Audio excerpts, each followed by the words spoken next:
Hello, my name is Stephen Boggs, and I will be presenting an artist biography oral presentation. The artist that I have chosen's name is Albrecht Altdorfer. He was born in circa 1480 in Regensburg, Germany, and died on February 12th, 1538 in Regensburg, Germany. Nothing is known of his initial educational training, although the minute detail and painstaking technique of his work suggest a possible training as a miniature. Miniature art is a genre that focuses on art, particularly painting, which its main characteristics is the detail of its pieces. It's also known as painting in little, since it's mostly associated to popular picture-sized pieces, reverted for their small dimensions, yet meticulous techniques and beautiful colors. In 1527, he became a town architect and a town councillor in Regensburg, Germany. He was also at the service of Maximilian I in Innsbruck, Germany.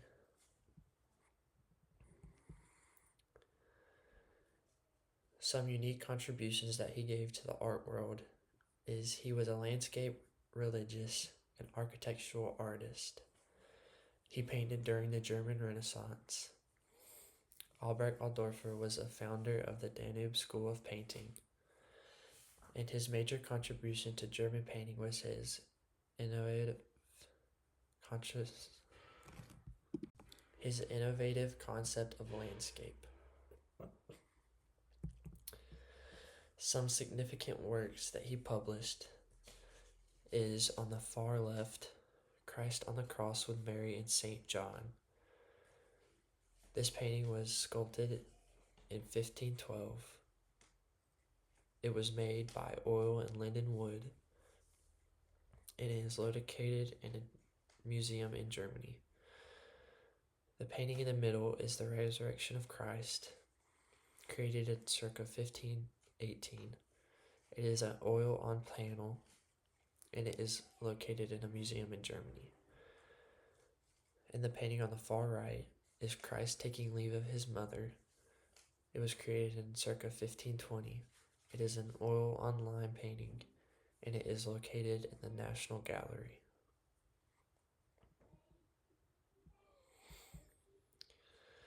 The socioeconomic conditions of this time were cities became centers of trade, commerce, and artistic innovation, attracting skilled artisans, merchants, and intellectuals. During the German Renaissance, many trades came to Germany, and that brought with them many arts and many artists, and it added to the cultural view of German at the time. Urban growth fostered a sense of civic pride and competition among cities, each striving to outshine others in terms of art, architecture, and cultural achievements. The people of Germany were very competitive in their art. They wanted to do the best and be the best. They wanted to outshine everybody else so that people looked at their art instead of other people's art. And thirdly, economic prosperity in cities led to the rise of wealthy merchant class who became patrons of the art and supported the cultural development. Many rich Germans of this time supported the local artist so that they could publish their paintings and that they would get credit for the paintings that everybody else saw. The political conditions of this time were the Renaissance was characterized by the powerful city-states in Italy, such as Florence, Venice, Milan. These city-states were independent political entities governed by wealthy merchant families or republican institutions. Secondly, the political structure of city-states allowed for greater autonomy, self-governance, and competition among them. And finally, the political fragmentation of Italy into city-states also made it vulnerable to foreign intervention and conquest, as seen with the French and Spanish invasions in the late 15th and early 16th centuries. Being made into city-states gave a vulnerability to foreign entities coming into the nation and kind of overcoming them and gaining the trust of people, and influenced the artists in what they painted. The religious conditions during the German Renaissance were humanism was a philosophical and cultural movement that emphasized the value and potential of human beings, stressing the importance of reason, individualism, and secular thought. This was a big thing because the humans at this time began to think of themselves as better as everybody else. They began thinking that they didn't need a higher entity, or that they could just do things how they wanted to do and didn't need any help.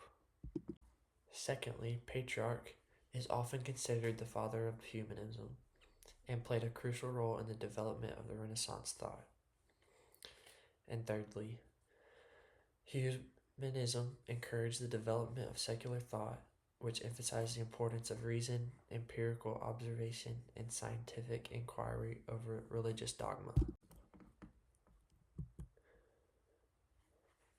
Albrecht Altdorfer's unique contributions to art were he painted religious art. All of the art that I have researched has been religious art. And he also contributed light and landscape to the world of art. The light that fixated on the figures' faces that he painted was like none other. It was very clear and right to the point where he wanted it. And his landscape was like none other. It was very beautiful, very detailed. It is one of the best landscape paintings that I've ever seen. He mainly painted. He didn't do many other art, and the paintings that he did were color painting, landscape painting, drawing, perspective, night scenes, architectural influence, and the synthesis of man and nature. My final judgment on Albrecht Altdorfer is he had great imagination. All of his paintings kind of put a different perspective on the scene that was going on that I hadn't thought of before. I had heard of the stories of these paintings before, but never really articulated them into the style that he did. It put a different perspective on each story. And all of his work was beautiful work. He did an amazing job painting and detailing each individual leaf in each individual figure. It was very beautiful paintings, and they are all masterfully crafted.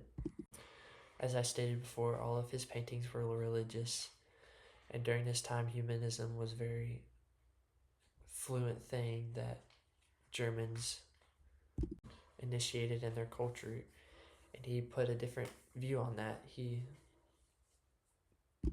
brought the truth out when there was a lot of false views coming around, and he showed them a way that was right, and that is very respectable by him. And like I stated before, he put a different perspective on all of the paintings he wrote. I showed the resurrection of Christ. I hadn't thought of that in that way that he did, the way that he painted that, and it was just a very beautiful piece of work, very masterfully crafted. I really enjoyed doing this biography on Albrecht Altdorfer because it just shows that when you trust God and you honor God in everything you do, you can make beautiful things and you can be as good as everybody else in the world. I think that's a big deal because a lot of us don't think that can happen, think that we're an outcast, think that we're different, and we are, and we're supposed to be. So I just enjoyed this. I thought it was cool that he did all this religious art during this time that humanism was so big. He wasn't captured by that. He was captured by his God and his faith. I think that is very respectable by him. I thought all of the paintings that I've seen were absolutely beautiful from him. Very detailed and very meticulous in what he did. I mean, even every leaf was very detailed. Everything that went into his paintings was a next level up. I really enjoyed this, and I hope you all enjoyed this presentation. These are the references that I have got from my research on this presentation.